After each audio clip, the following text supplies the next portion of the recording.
The Wild West era of American history is often romanticized as a time of rugged outlaws and fearless lawmen. Those people really did exist, of course, but there was much more to this period than just gun battles and train robberies. Beneath the surface of the popular narrative lies the story of everyday people who kept frontier society running. That included bankers, railroad workers, shopkeepers, and ranch hands. These rugged settlers worked hard to make a living, just as we do today. Even if it wasn't in a wild manner like cops and robbers, much of their work was honest, and their contributions to the growth and development of the West are just as important as those of the famous gunslingers and lawmen.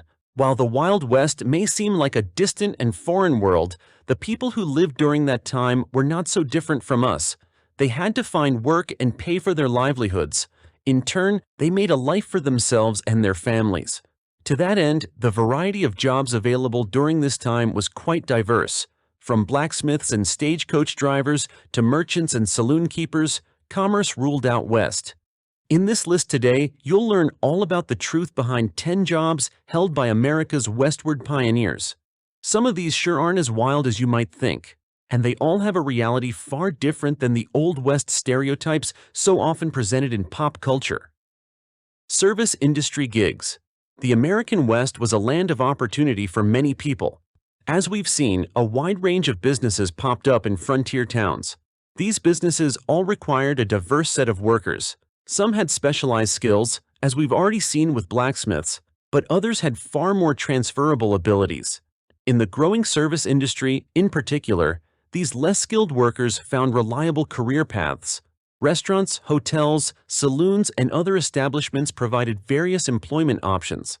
Every business had an owner, and every owner needed workers to keep their business running smoothly and generating money. Plus, settler towns were full of transient men just passing through. They needed spots in which to stay, dine, and drink. Suddenly, service work in hotels and restaurants became critical to a town's infrastructure. As the 20th century approached, the food and hospitality industries in the West began to evolve. Fancier dishes made their way out to the frontier. Things like oysters and other delicacies started getting shipped out on newly laid train tracks. The appearance of new products like that required even more specialization from cooks and staff. Hotels also saw a boom in quality and quantity. Of course, they were not nearly as luxurious as they are today. Hotels of the era were often remarkably dirty and lacked basic amenities like bathtubs. Nonetheless, travelers still needed a place to sleep, and workers were very much needed to keep the operations running. Thus, the service industry boomed. Even without most high-end amenities, the opportunity for employment in the West's hospitality industry was always strong. Blacksmithing.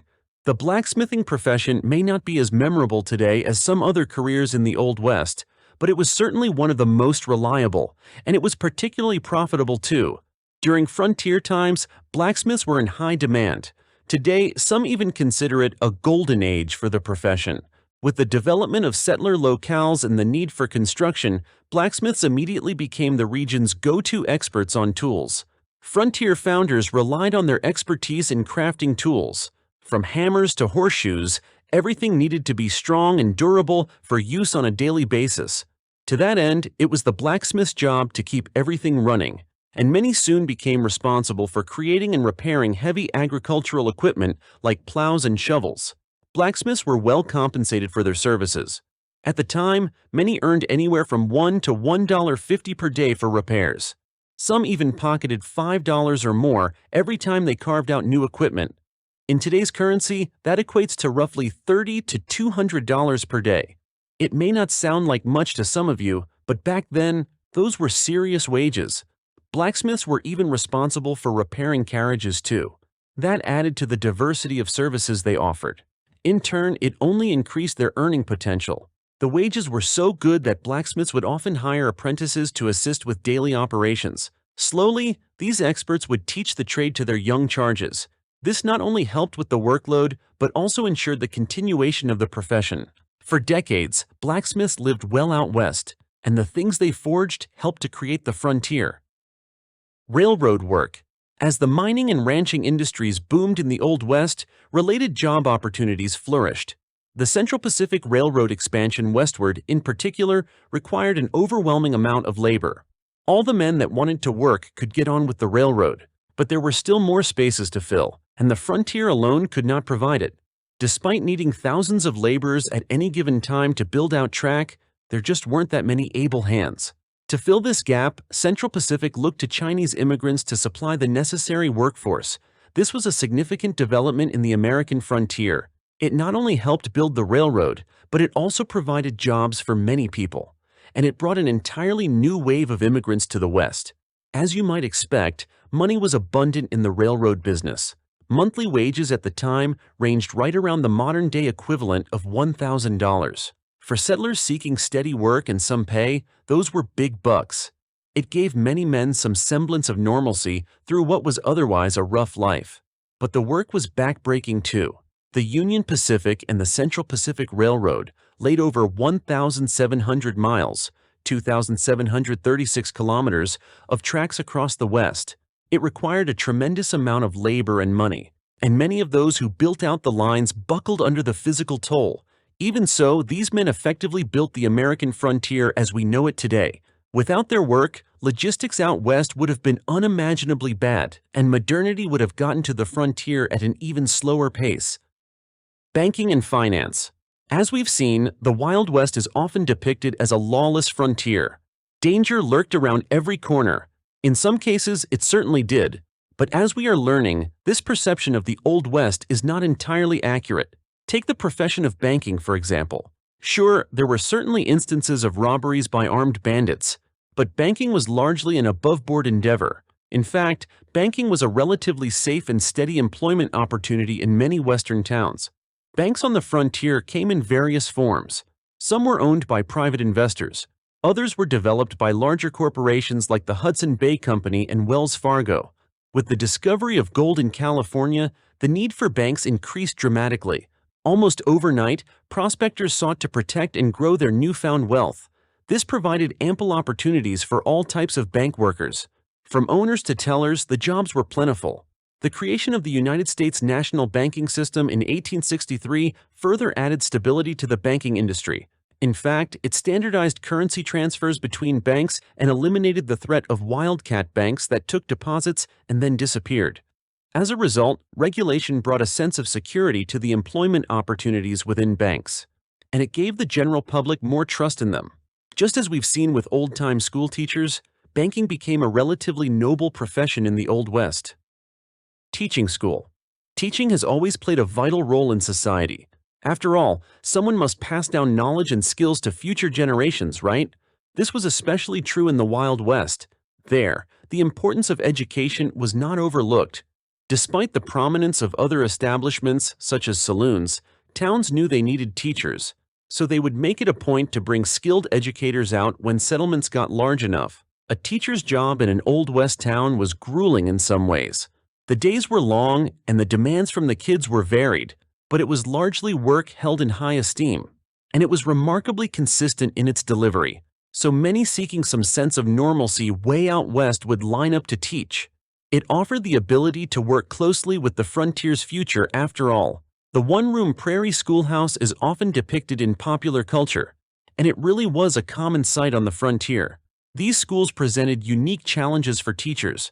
After all, they were responsible for educating a diverse range of ages and abilities within a single classroom. Young children and teenagers were all housed together during the school day, so teachers had to get creative with their delivery methods. Literacy was paramount. Reading, writing, and arithmetic were key functions of the role. In that way, many teachers succeeded in bringing literacy to the Great Plains and beyond. All the way through, it required careful lesson planning and the ability to keep all students engaged. While colleges were a long way off at the time, getting more kids through school each year helped to settle and civilize the wild pioneers of the Old West. Subsequent generations still have those teachers to thank. Saloon bartender. Saloons were a staple of the Wild West. Like lawmen, barkeepers were present in nearly every frontier town. The saloon's simplicity and setup made them a profitable venture for entrepreneurs, and they served as a natural community center of sorts, for all the adult men in town at least. All that was needed was a roof over one's head, some seating, and of course alcohol. These establishments often served as the first businesses to open in new towns. The harsh conditions of frontier life left people in need of a place to unwind, and with single men being overrepresented on the frontier, especially in its early days, the saloon became a place to congregate. Working at a saloon was a very viable option for those seeking employment out west. The nature of the job allowed for a flexible schedule, plus the pay and tips were pretty decent usually, which meant workers often had a chance to save some money. Many bartenders even used the job as a stepping stone to other service-related careers. Of course, the size of the establishment determined the number of employees needed. In small towns, the operations were minuscule, but business was usually always good because settlers almost always wanted to drink, and as saloons grew, so too did the need for additional staff. Jobs were added constantly as saloons ballooned. Gambling operators, porters, and tobacco room attendants all became legitimate work options. Of course, while the job opportunities were plentiful, the nature of the work was not always respectable. Saloon keepers were often seen as immoral by the more religious townsfolk, and constantly having to break up bar fights wasn't exactly a highlight of the gig. But the work was steady, and the pay kept rolling in. For many, that's all they could ask. Mining. Mining has long been seen as a gritty, unglamorous profession. This has certainly been true in the coal mines of the East Coast, where the dangers of the job have often outweighed the potential for profit. However, on the American frontier, the situation was different. The miners here were digging for gold and silver. Many worked alone and in small teams, and a single successful strike could lead to immediate and sometimes lifelong wealth. This quest for gold and silver led to the settlement of many towns on the western frontier. The men who came after these riches often failed, but the drive for wealth proved alluring. As the mining industry in the West grew, it expanded to include other minerals. Iron, copper, oil, and gas were all pulled out of the ground in time. This meant more opportunities for profit. As a result, more people were eager to work in the mines. But despite the potential for wealth, mining was far from easy or simple. Safety was often overlooked, and the health of the miners was almost completely disregarded. A study at a mine in Butte, Montana, found that miners were dying from tuberculosis at 10 times the national average. Of course, it was likely due to the presence of dust in the mine. Scientific data from the old days is scarce, of course, but this was very likely not an isolated incident. Similar conditions often existed in other mining operations as well. Miners worked tirelessly during their lives, putting their bodies through hell in the hopes of, quite literally, striking gold. Some did, and changed their lives forever, but most failed and fell by the wayside. Law enforcement. The image you almost certainly have of the Wild West is that of a lawless frontier. You see it being overrun by gunslinging outlaws, right? Well, that's a common scene perpetuated by movies and pop culture, but the reality of the era was quite different. There were certainly instances of banditry, and we'll discuss that below, but the overall level of lawlessness was not as widespread as depicted. In fact, law enforcement jobs were some of the most consistent and high-prestige gigs in the region.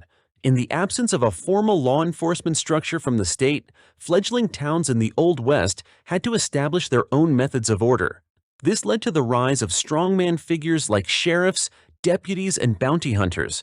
They brought criminals to justice and proudly defended their communities. Additionally, lawyers, judges, and executioners were well paid to ensure outlaws were punished accordingly. As formal society moved westward in time, the region offered a variety of legitimate work opportunities for those seeking to uphold the law. Positions such as U.S. Marshals were commonly found in more established towns, and the need for paid, full-time law enforcement officials was high throughout the frontier. However, as with any system, there were opportunities for corruption. Some towns became known as outlaw towns. There, the local government was controlled by criminals and corrupt city managers. Over the years, state lawmen would work to fight back against the grift. Bounty hunters would swoop in too. They could make big bucks working somewhat outside the structure of the law. Of course, their jobs came with considerable risk to themselves. But despite all that, the West provided a unique and exciting opportunity for those willing to take on the challenges of law enforcement. Prestige was part of the gig from the start, and the pay often proved decent enough to turn it into a career. Ranch work. There's a good reason the image of the cowboy is ingrained in American culture today. That's because it was a legitimate and adventurous way to earn a buck out west. On the big screen, the cowboy is a romanticized figure in American culture. He is often portrayed as a heroic and adventurous individual, but the reality of the job was far from glamorous. The cowboy's main responsibility was to protect cattle on the ranch where he lived. This was no easy task back in the day. Bandits and outlaws were known to steal cattle constantly. Then, the thieves would sell the valuable meat and hides on the black market. A cowboy had to be constantly vigilant. Think of him as a high-end security guard, with plenty of back-breaking physical duties to carry out too. Now, the cowboy is often associated with American culture, but the origins of the profession can be traced back to Mexico. The Mexican cowboy, known as a vaquero, had the same duties as their American counterpart. He was tasked with protecting and overseeing cattle, but the manual labor was often the most brutal part. To be successful in this profession, one had to possess certain skills. These included roping, lassoing, herding, fence-making, and riding. Cowboys earned decent wages for the time. Many took in between $25 and $40 a month, which is equivalent to about $1,000 to $1,500 in today's currency. However, the work was grueling. Long days often exceeded the modern 8-hour workday, and there was no paid time off or anything like that. The work droned on until it was done. Journalism. The frontier may not have seemed like a place that would involve the newspaper business, but interestingly, papers were actually quite prevalent. Take the then tiny town of Tucson, Arizona. In the 1831 census, it was recorded as having 5 different newspapers, and that was with having only 465 residents in town that year. That works out to almost 1 newspaper for every 100 locals. People wanted news in the West, and papers popped up all over to provide it. And this doesn't even include the magazines that were also published across frontier towns. There was no television or radio back then, of course, so settlers needed some other way to get information. Papers were a relatively cost-effective way of, quite literally, spreading the news. Western readers, many of whom had been taught to read by those aforementioned schoolteachers, picked up copies in droves. The newspaper industry required many different jobs to keep it running smoothly. Of course, there were the writers who crafted the words, but there were also the specialized design and print staffers who brought them to life on paper, and every town had people who delivered the newspapers to readers. Thus, each and every small newspaper and magazine needed a variety of people to keep it going. The content of these papers was diverse too. Over the years, it spanned local news, wires from back east, political opinions, and even sports. For those with a talent for writing and something to say, the Old West was a great place to be. Running a paper truly meant keeping a thumb on the pulse of that outlet's local area.